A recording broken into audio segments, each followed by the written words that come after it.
아시아발 주요 이슈를 키워드와 관련 검색어를 통해서 살펴보겠습니다. 잠시 전 일본의 엔화가 방향성을 찾지 못하고 있다라는 소식을 전해 들으셨는데요. 관련을 해서 G7이 일본의 엔저와 관련한 비난의 성명을 발표한 이후에 일본 주가까지 좀 주춤하고 있는 모습 기록되고 있습니다. G7 재무장관들의 환율 전쟁 반대 성명에 일본의 주가가 잠시 상승세를 멈추고 있는 모습입니다. 관련 검색어와 함께 살펴보겠습니다. 주가가 어제 하락을 했고요. 1%대로 밀려났는데 엔화는 또 소폭 상승한 것으로 나타났습니다. 어제 도쿄 주식시장에서 니케이 평균 주가 지수는 1%가 하락하면서 11,251선의 장을 마감했습니다.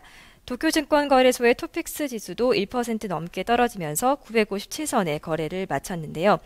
지난주 한때 1달러당 94엔대를 기록했던 도쿄 외환시장의 엔달러 환율 역시 어제 오후에 93엔대에서 거래가 됐습니다.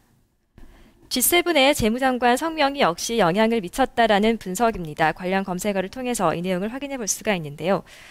현지 시간으로 12일 런던에서 열린 G7 재무장관 회의 참가국들이 일본의 엔저 기조로 시작된 환율 마찰과 관련해 인위적인 통화 가치 하락이 외환 시장의 안전성을 위협할 것이다라는 성명을 채택한 것이 악재로 작용한 것으로 풀이됩니다.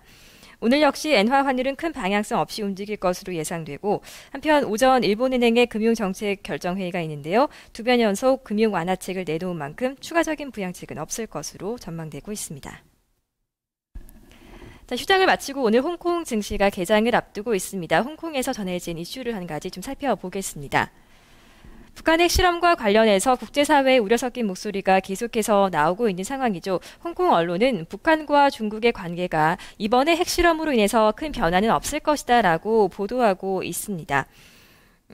자세한 내용을 계속해서 관련 검색어를 통해 좀 살펴보겠습니다.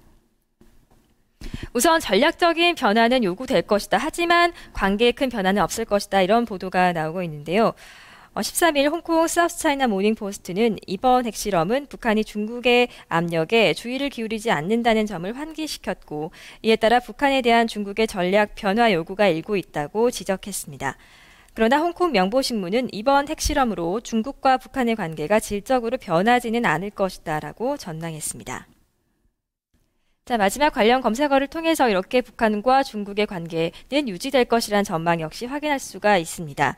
이 같은 전망이 나오는 것은 북한이 국제사회에서 고립될수록 중국에 대한 의존도가 커지고 이에 따라 북한에 미치는 중국의 영향력도 확대되기 때문인 것으로 풀이됩니다.